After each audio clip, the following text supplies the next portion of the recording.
शांति। आज 1 मार्च 2022 दिन मंगलवार की साकार मुरली। आइए अब सुनते हैं मीठे बाप दादा के मधुर महावाक्यों को। मीठे बच्चे, तुम्हें अपनी तकदीर हीरे जैसी बनानी है। पुरुषार्थ कर बाप से स्वर्ग का पूरा पूरा वर्षा लेना है।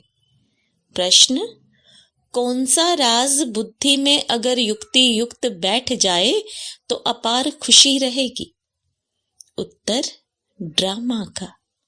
इस ड्रामा में हर एक्टर को अविनाशी पार्ट मिला हुआ है जो बजाना ही है।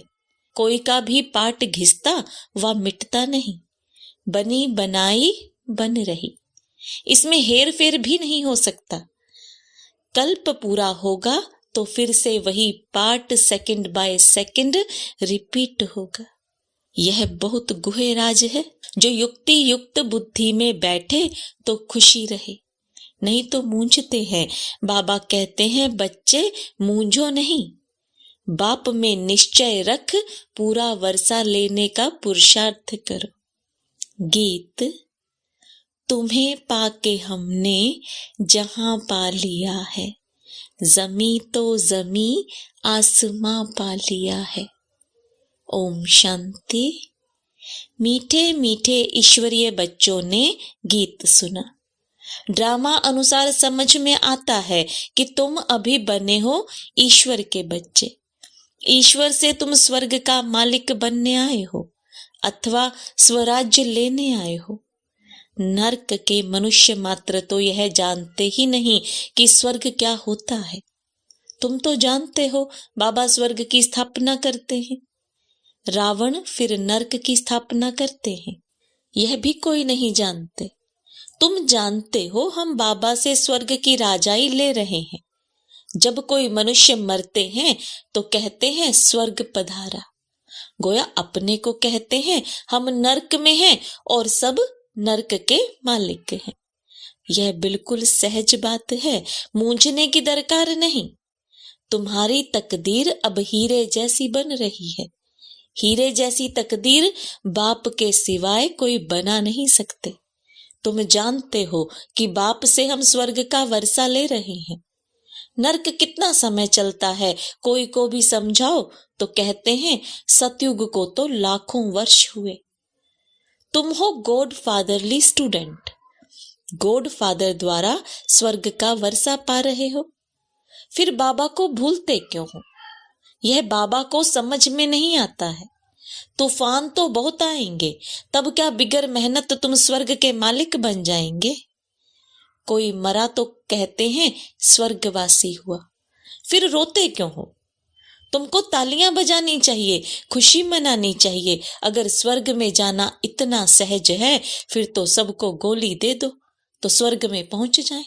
फिर यहाँ दुख में रहने की दरकार ही क्या पड़ी है? दुख में मनुष्य जहर खाकर भी मर जाते हैं। सिपाही कितने मरते हैं, 1-2 को भी मारते हैं।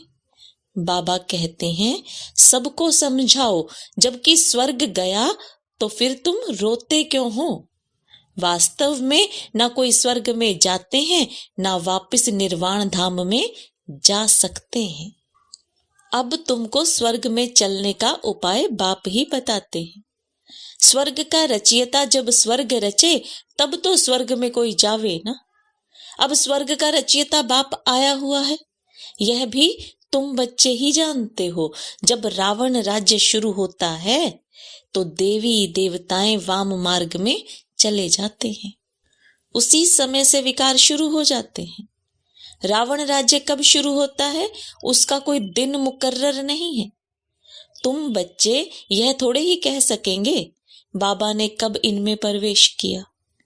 जब साक्षात्कार हुआ तब आया व कब? साक्षात्कार तो भक्ति मार्ग में भी ऐसे ही होते हैं। पता नहीं पड़ता कि बाबा किस समय आया। कृष्ण के आने की घड़ी दिखाते हैं, शिव बाबा की घड़ी आदि कुछ होती नहीं।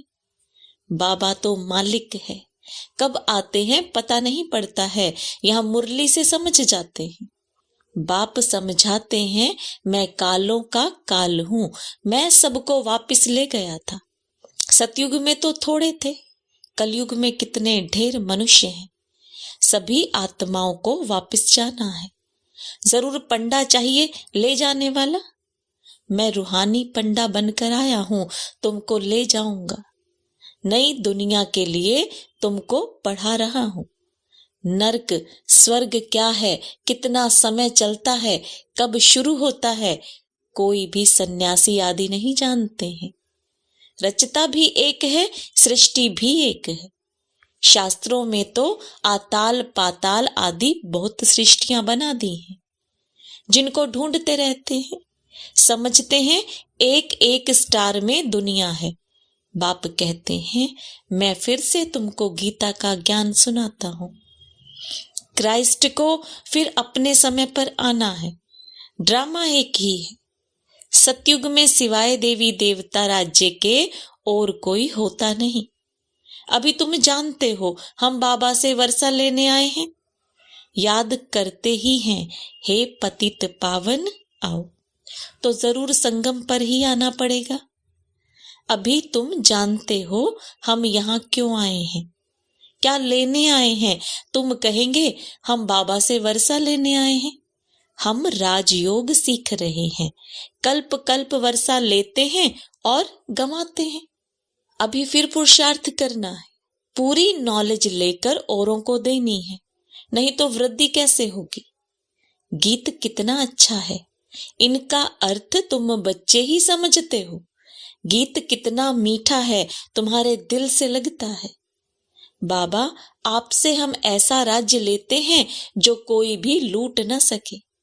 यह है अविनाशी वर्षा, जो अविनाशी बाप से मिलता है। अनादि वर्ल्ड ड्रामा अनुसार अथवा गीता के कथन अनुसार फिर से बाबा गीता सुनाने आया है, जिसमें राजयोग सिखाया था। शास्त्रों में तो अगड़म बगड़म कर दिया है। युक्ति से समझाने वाला भी चाहिए। कोई कहते हैं ज्योति ज्योत समा गया। आत्मा तो अविनाशी है, उनको पाठ भी अविनाशी बजाना है। उनका पाठ कभी घिस नहीं सकता, कभी मिट नहीं सकता। बनी बनाई बन रही, उसमें अदली बदली भी हो नहीं सकती। कितना वंडर है। इतनी छोटी सी आत्मा में अविनाशी पाठ भरा हुआ है। कल्प पूरा होगा तो फिर ऐसे ही पाठ रिपीट करेंगे, सेकंड बाय सेकंड वैसे ही पास होगा। ड्रामा को भी पूरा युक्ति युक्त समझना है। कई तो इन बातों में मूंझते हैं। पहले तो बाप में निश्चय होना चाहिए कि बाप से जरूर वर्षा मिलना है। कल्प कल्प भारत को ही मिलता है। 84 जन्म भी लेने पड़े, वर्ण भी जरूर समझाने हैं। यह स्मृति एक दो को दिलानी है कि हम बेहद के बाप से बेहद का वर्षा ले रहे हैं। सभी तो नहीं आकर पढ़ेंगे। देखते हो सेंटर खुलते जाते हैं, जहां नरकवासी आकर स्वर्गवासी बनते हैं। बाबा को लिखते हैं हम प्रबंध कर सकते हैं, मुझे कोई वस्तु में ममत्व नहीं है, यह सब कुछ ईश्वर अर्थ है। अब आप जो राय दो, मैं भी लिखता हूं, भल आपस में राय करो, जहां अच्छी लोकेलिटी हो वहां सेंटर खोलो। हिम्मते मर्दा मददे बाप है। बाप कितना खुश होता है, दिल में समझता है ऐसा दान तो अच्छा होता है। बहुतों को कौड़ी से हीरे जैसा बनाना, यह बड़े ते बड़ी हॉस्पिटल भी है, कॉलेज भी है। सिर्फ 3 पैर पृथ्वी का चाहिए। कितना सहज रीति बाबा कौड़ी से हीरे जैसा बनाते हैं। ऐसा बाबा रहते देखो कितना साधारण है। कहाँ आए हैं, कोई राजा के पास क्यों नहीं आए। कहते हैं मैं साधारण बूढ़े तन में आता हूं, जिसने 84 जन्म एक्यूरेट पूरे किए हैं। सतयुग का फर्स्ट प्रिंस तो यह है ना। इनका नाम भी रखा है श्याम और सुंदर। तुम बच्चे इसका भी अर्थ समझते हो, उन्होंने अर्थ को ना समझने के कारण काला कर दिया है। मुख्य शिव बाबा का लिंग भी काला, कृष्ण राम को भी काला कर दिया है। एक तरफ गोरा फिर दूसरे तरफ काला क्यों? जगन्नाथ के मंदिर में शक्ल ऐसी दिखाते हैं जैसे अफ्रीकन लोग। कहां कहां नारायण को भी काला कर दिया है, कहां लक्ष्मी को भी ऐसा ही दिखाते हैं। अब वंडर लगता है मनुष्यों की बुद्धि कैसी है। बाबा ही सत्य मत देते हैं अपने साथ मिलने के लिए। बाकी तो यज्ञ तप दान पुण्य आदि करते हैं, मुफ्त में पैसे बर्बाद करते रहते हैं। फिर क्यों कहते हैं पतित पावन आओ, याद क्यों करते हैं? गंगा जमुना नाले आदि कितने हैं, बाबा ने भी बहुत तीर्थ आदि किए हैं। अभी तुम मोस्ट बिलवेड लक्की सितारे नर्क स्वर्ग को जान गए हो। मनुष्य मरते हैं तो कहते हैं स्वर्ग गया, तो उनको भी समझाओ स्वर्ग किसको कहते हैं। हम जानते हैं तब तो समझाते हैं। हमको भी स्वर्ग स्थापन करने वाला बाप मिला है, वह नॉलेज दे रहे हैं। हमारा कोई मनुष्य गुरु नहीं है, सतगुरु एक बाबा है, वही पतित पावन है जिसको बुलाते हैं। निराकार को ही बुलाते हैं ना, जिसको तुम ज्ञान सागर कहते हो। वह सत्य चित आनंद स्वरूप है, ज्ञान का सागर है। हमको तो नॉलेज है नहीं, देखा भी जाता है उनके पास जो नॉलेज है वह कोई के पास नहीं है। तुमको कितना गदगद होना चाहिए। पतित पावन गॉड फादर हमको पढ़ाते हैं, वह हमारा बाप टीचर सतगुरु है। इसमें गुटखा खाने की बात नहीं है। अपनी रचना को तो संभालना ही है। अगर यहां आकर बैठ जाएं, यह तो सन्यासियों का ज्ञान हो गया। गृहस्थ व्यवहार में रहते हुए तुम 1 घंटा आधा घंटा निकाल सकते हो। पहले 7 रोज भट्टी में पड़ना पड़े, 7 दिन कोई की याद ना आए, कोई को चिट्ठी ना लिखे, बिल्कुल सबको भूल जाना है। तुम बहुत वर्ष भट्टी में रहे फिर भी तकदीर, कोई को तो माया खींच लेती है, ऐसी माया प्रबल है। बाप कहते हैं बच्चे धीरे धीरे परिपक्व अवस्था में आते जाओ। तुम जानते हो हमारे 84 जन्म पूरे हुए हैं। तुम्हारी बुद्धि में सारा झाड़ है, सब धर्म है, वहां भी अलग अलग सेक्शन हैं। यहां भी ऐसे हैं, वहां भी ऐसे हैं। बाकी मोक्ष किसी को भी मिल नहीं सकता। ऐसे नहीं बुद्धे मिसल आत्मा परमात्मा में लीन हो जाएगी, फिर तो सारा पाठ ही खलास हो जाएगा। सब ज्योति ज्योत में समा जाए, खेल ही न चले। यह सब झूठ है, झूठ तो बिल्कुल झूठ, सच की रत्ती भी नहीं। भक्ति में कोई मुख मीठा थोड़े ही होता है। तुम बच्चे जानते हो मुख मीठा कौन कराते हैं। तो बाप की पढ़ाई में पूरा ध्यान देना चाहिए। पुरानी दुनिया को देख लट्टू मत बन जाओ, देह अभिमान में मत आओ। अब तो अपनी बैगेज तैयार कर ट्रांसफर कर दो। अब यह दुनिया खलास होनी है। बाबा कहते हैं सब कुछ इंश्योर कर दो। भक्ति मार्ग में करते हो तो अल्पकाल के लिए फल मिलता है, समझते हैं ईश्वर ने दिया। अभी तुम भी देते हो तो बाबा फिर रिटर्न में देते हैं। डायरेक्ट होने के कारण तुमको 21 जन्म का इंश्योरेंस मिलता है। बाबा कहते हैं देखो हमने फुल इंश्योर किया तो फुल राजाई मिलती है।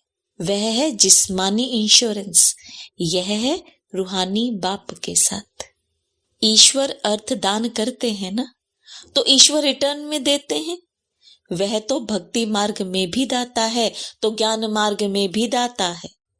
यह है बेहद की पढ़ाई, बेहद की बादशाही के लिए। अब जितना चाहो उतना लो, विश्व की राजाई ले सकते हो। पुरुषार्थ की जय है, कोशिश करो विजय माला में पिरो जाओ। मूंझते हो तो सर्जन राय बताने वाला बैठा है। तुम जानते हो हमने अनेक बार बादशाही ली है और गंवाई है। यह ज्ञान अभी है, सत्युग में फिर भूल जाएगा। अच्छा, मीठे मीठे सिकिलदे बच्चों प्रति माता पिता बाप दादा का याद प्यार और गुड मॉर्निंग। रूहानी बाप की रूहानी बच्चों को नमस्ते। रूहानी बच्चों की रूहानी बाप दादा को याद प्यार, गुड मॉर्निंग और नमस्ते। धारणा के लिए मुख्य सार। पुरानी दुनिया को देख लट्टू नहीं बनना है, अपनी बैगेज ट्रांसफर कर देनी है, अपना सब कुछ इंश्योर कर देना है। कोई भी वस्तु में अगर ममत्व नहीं है तो फिर कौड़ी से हीरे जैसा बनने की सेवा करनी है। दान करने से ही ज्ञान धन बढ़ेगा। वरदान। निमित्तपन की स्मृति से हर पेपर में पास होने वाले एवर रेडी नष्टो मोहा भव। एवर रेडी का अर्थ ही है नष्टो मोहा स्मृति स्वरूप। उस समय कोई भी संबंधी अथवा वस्तु याद ना आए, किसी में भी लगाव ना हो, सबसे न्यारा और सबका प्यारा। इसका सहज पुरुषार्थ है निमित्त भाव। निमित्त समझने से निमित्त बनाने वाला याद आता है। मेरा परिवार है, मेरा काम है, नहीं, मैं निमित्त हूं। इस निमित्तपन की स्मृति से हर पेपर में पास हो जाएंगे। स्लोगन। ब्रह्मा बाप के संस्कार को अपना संस्कार बनाना ही फॉलो फादर करना है। ओम शांति।